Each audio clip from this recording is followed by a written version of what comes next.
All stories begin with once upon a time. The story that I really want to tell you also begins like this, but there is a small difference. And the difference is once upon this time.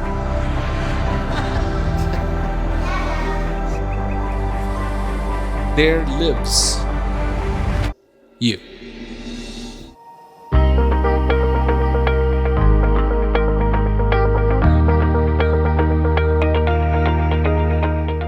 Hello, everyone. I hope you're all well, healthy, and most importantly, thriving instead of surviving. And that's what, in one of the last videos that I did, I was talking about that a lot of times, and I just want to clarify this too, that a lot of times we look at a situation, and whatever our situation is, we look at the difficulty. And not the objective, but the difficulty. So let's just talk a little bit about being human. And what does that mean? Well, it means a lot of things. And it means a lot of things to a lot of people. I mean, there are scientists who have looked at it and it means something else to them. They have a different viewpoint. There are people who are farmers, and they have a different viewpoint. There are people who work with wood, they have a different viewpoint. There are people who work with statues, they have a different viewpoint. There are cooks, they have a different viewpoint.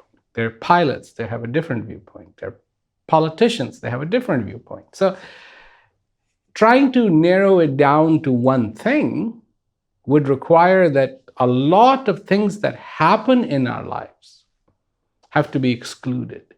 And then you narrow down to just who or what a human being really is.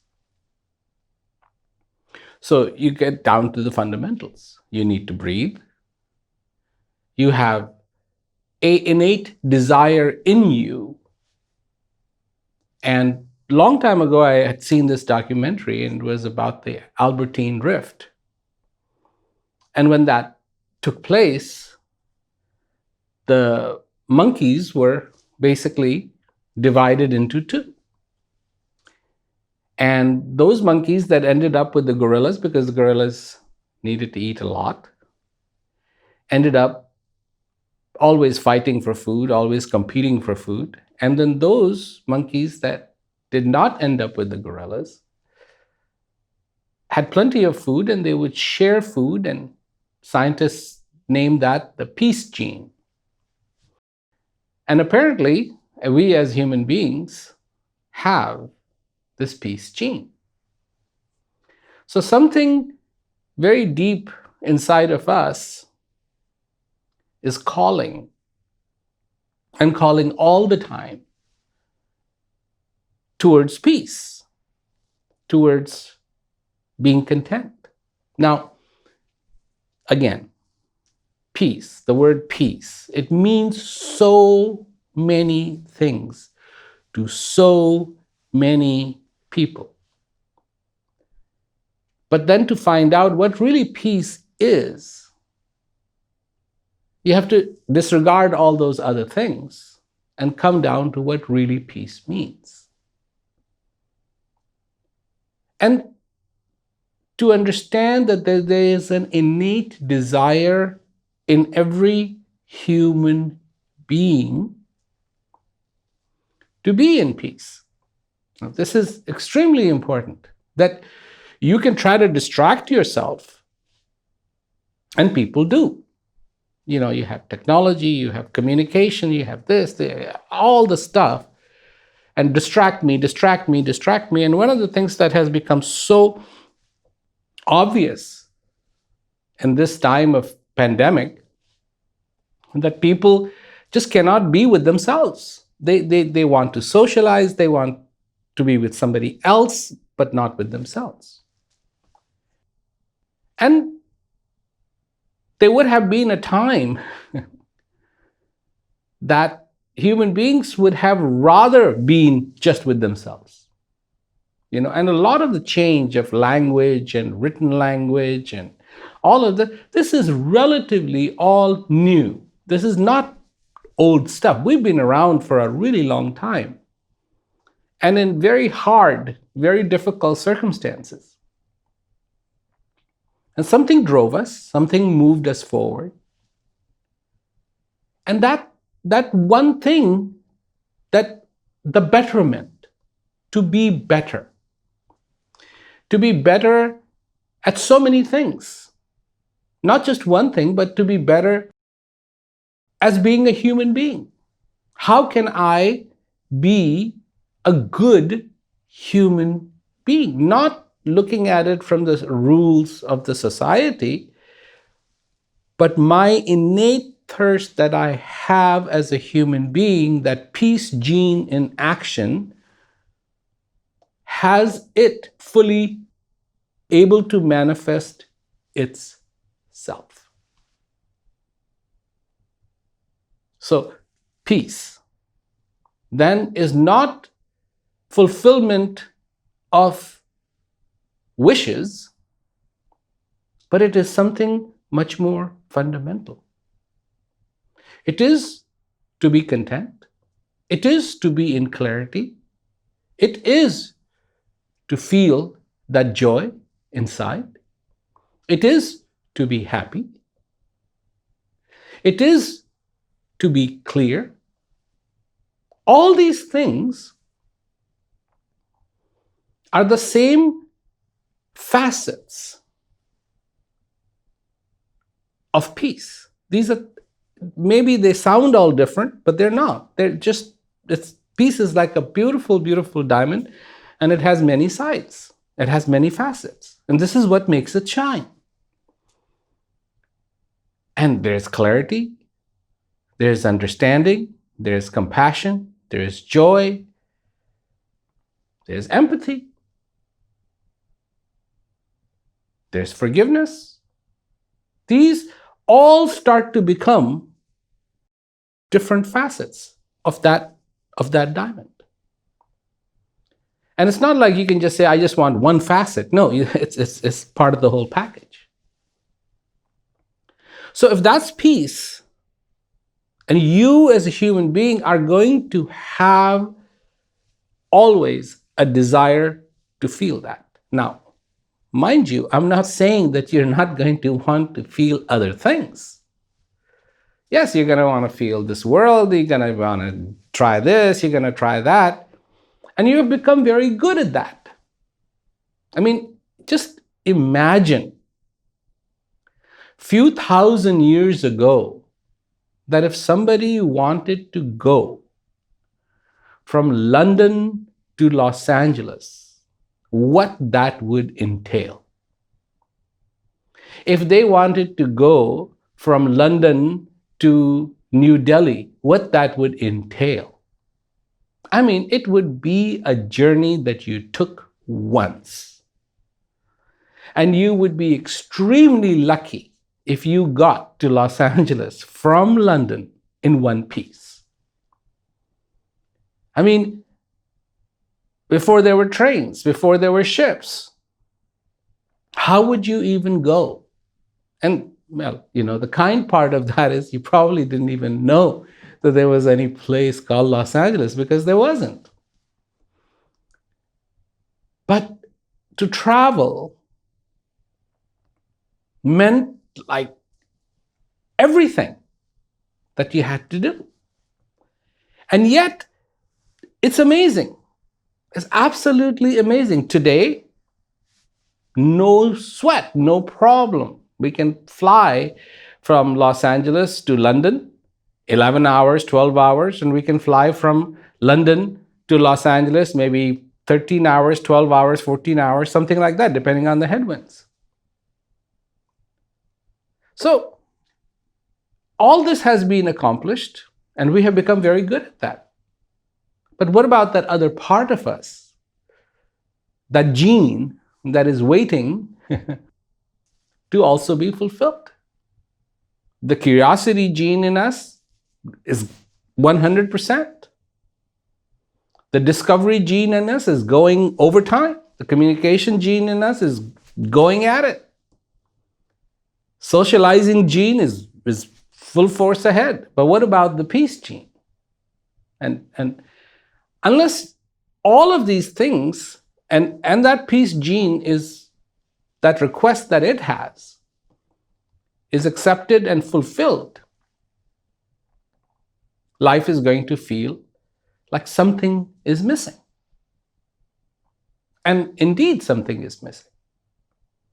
That clarity about who you truly are is missing.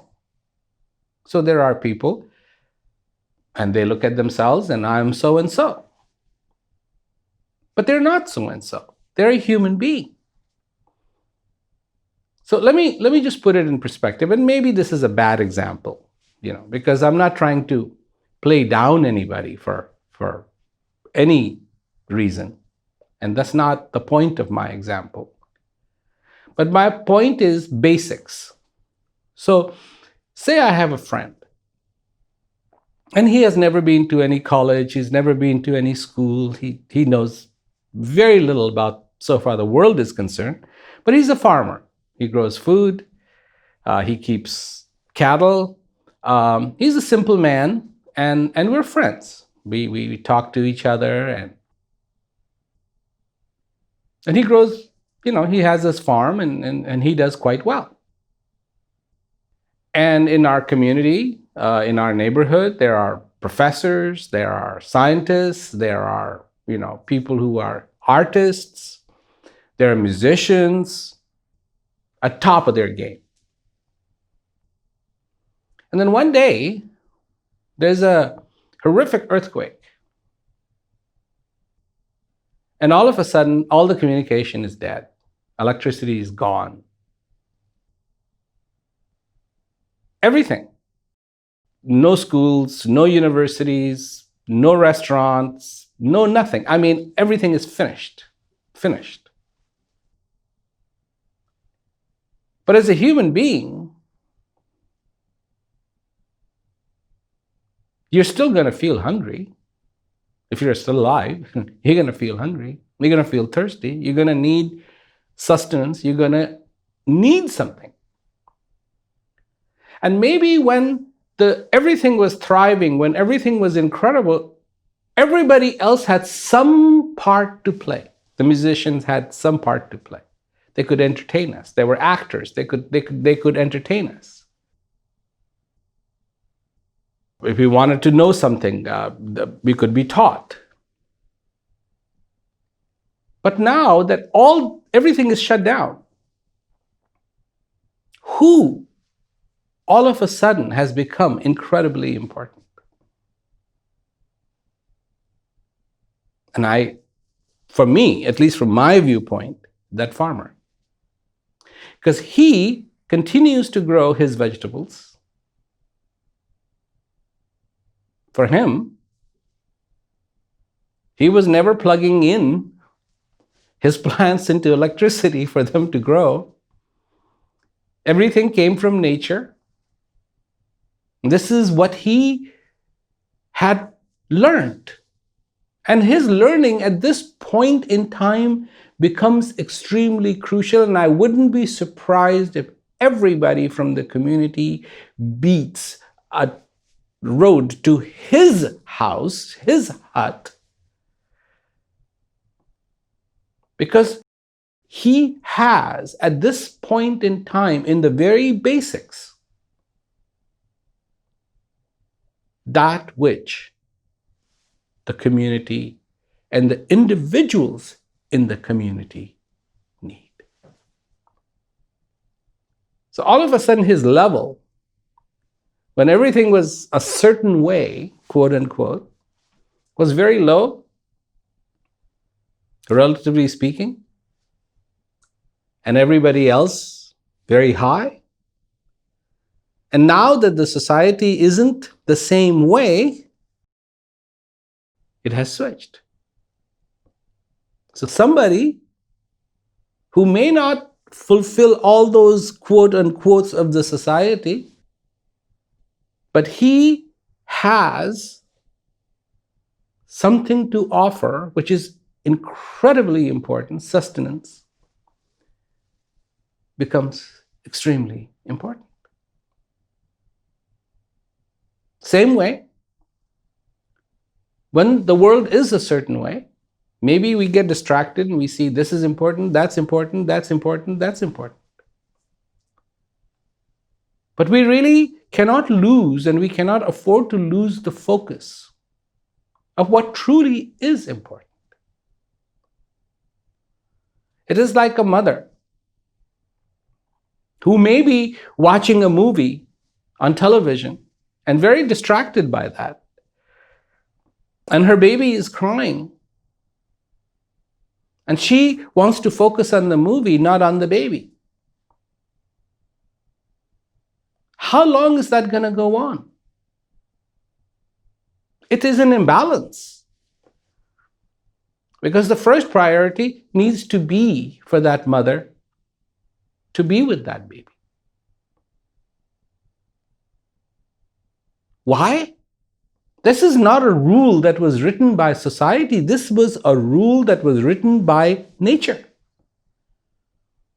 Long time ago, nature made, not that nature made babies cute, but nature made sure that when we look at a baby, we think the baby is cute. We immediately sympathize with that baby. We become compassionate when we see that face. We become compassionate. I mean, even, and this not only goes to human babies, but also to other animals. You look at the kitties, and they're so cute. You look at puppies, and they're so cute. And, you have to ask yourself, well, why do they look so cute? It's because we have in us this natural tendency to view it that way, because it's important. And so, we live in this world today and we're like, oh my God, we're so different. But we're not. All this just is very recent. And the way it has been going on for a very, very long time is that the human beings have really tried to better themselves and better themselves and better the societies and better the countries and better and better and better and better. And we cannot lose that focus. It is not just the responsibility of a few to make the society better. It is the responsibility of all of us to make this society better.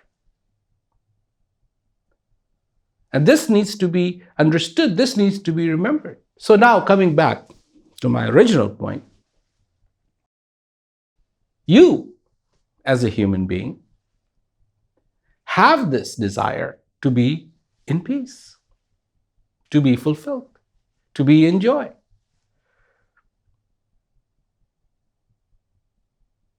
And this is so innate, so fundamental. I'm not talking about a designer human being, by the way, because these days, it's like, oh yeah, do this and you'll become this, and do this and you'll become this, and this is trending, and this is important, and this is this way, and this is that way.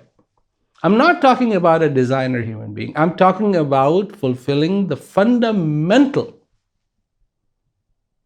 part of you as a human being. So, what in my opinion is a designer human being is like, oh yeah, you wear clothes a certain way, you have your hair a certain way, your beard is a certain way, you talk a certain way, and people are like, okay, that means this, and that means this, and that means this, and I have achieved this, and I have achieved this. This is what we get into. So as a normal human being, we're nobodies. Basic, nobody. Yeah, you have to do this, you have to do this, and when I was little, I had a bicycle. And I would decorate that bicycle. I wanted that bicycle to be beautiful. I wanted that bicycle to have everything. And I bought a horn for it, electric horn, and then I modified it so that every time you put on the brake, the horn would go off.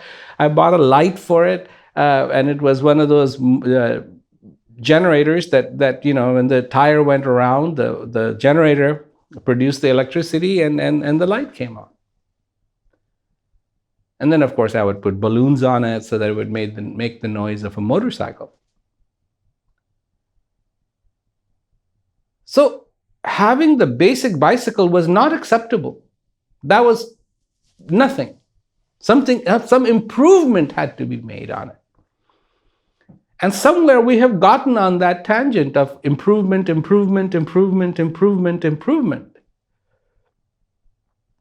to what is original, what is basic, means nothing to us.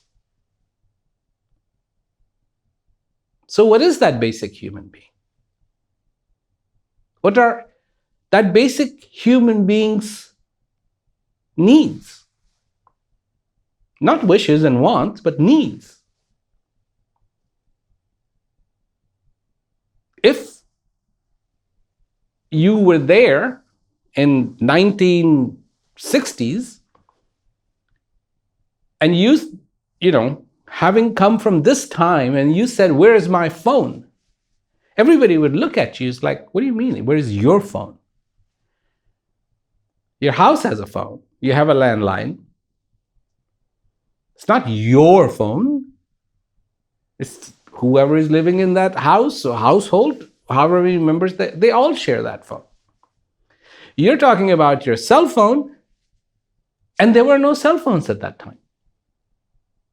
At least people didn't have them. So all these wishes that we have change with the time, change with the inventions. There was a time you couldn't buy a car with an automatic transmission. And now, most of the cars have automatic transmission. So our wishes, our wants change with the time. But as fundamental as we are as a human being, the needs haven't really changed. And they won't. So we need to put nutrition into our bodies, yes. And that should be not harmful to us, yes. And we need to drink water, and that water should satisfy our thirst, yes. And it shouldn't be harmful to us, yes. And should we be aware of what's around us? Yes. And should we do things that are harmful to the nature around us? No. No. And so all these things then also come and march very slowly and very beautifully to that one thing, which is peace. Should we have peace in our life? Is that a wish? Is that a want? Or is that a need? This is where everything changes. Because there are people who through the years have said it's not a wish, it's not a want, it's a need. Today, our attention is so distracted, we're thinking about this, thinking about that. We're not even focused anymore. And we need to be focused. And it takes very little bit of that time to focus within ourselves, and feel that feeling that is in us. And that little bit of time spent with yourself is so powerful, is so incredibly powerful, that wandering all day and is balanced. Wow. Just a little bit of time spent, it's like of 12 hours, 1 hour spent with yourself can balance out the 11 hours of just completely being out there. That's quite a deal, I think. That's an incredible deal. And people, even then, and I've been a part of it for such a long time, listening to this, oh, but I don't have the time, I don't have the time, I don't have the time. Yes, you do. It's your time. You should be the first person to dictate what you do with your time. You're the one who was born, and you're the one who's going to die. And between the birth and the death, this is the time that you have. And you should be the first person to dictate what happens with this time. There are other people who would like to dictate. They should not be allowed to dictate. And your boss wants to dictate how that time should be used? Well, do whatever it takes to make the boss believe that he is dictating your time. But you be clearly in your life, be in charge of the time that is yours.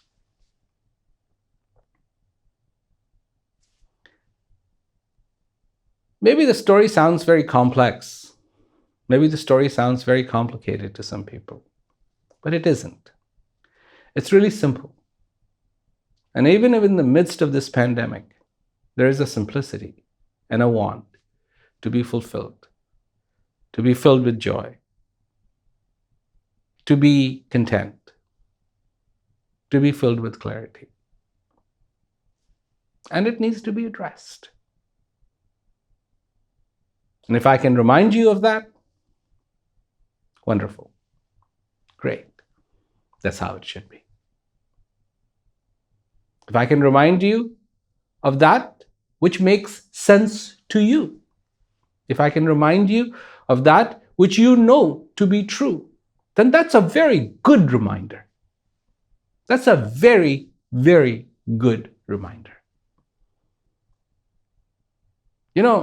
Pilots have to follow checklists.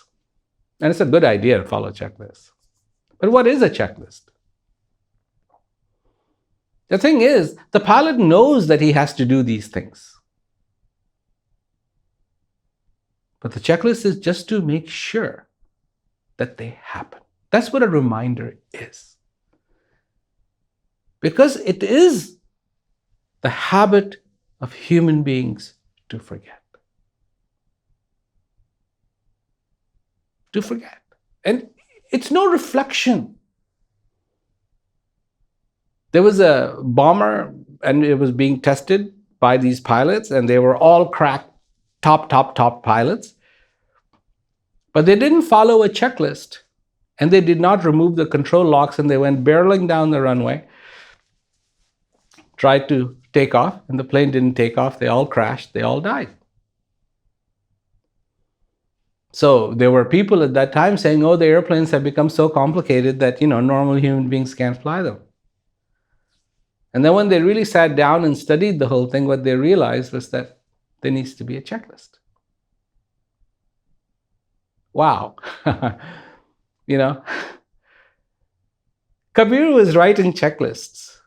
And he was writing checklists in forms that people could remember. There were no airplanes at Kabir's time. But Kabir was writing checklists. Guru Nanak was writing checklists for mankind to remember those things that are important. So, be reminded and accept that reminding as a wonderful gift and enjoy it. Enjoy being reminded. Enjoy that feeling of certainty, because that's what happens. When you follow a checklist, you know you have done what needs to get done. Stay safe, stay healthy. I'll talk to you soon.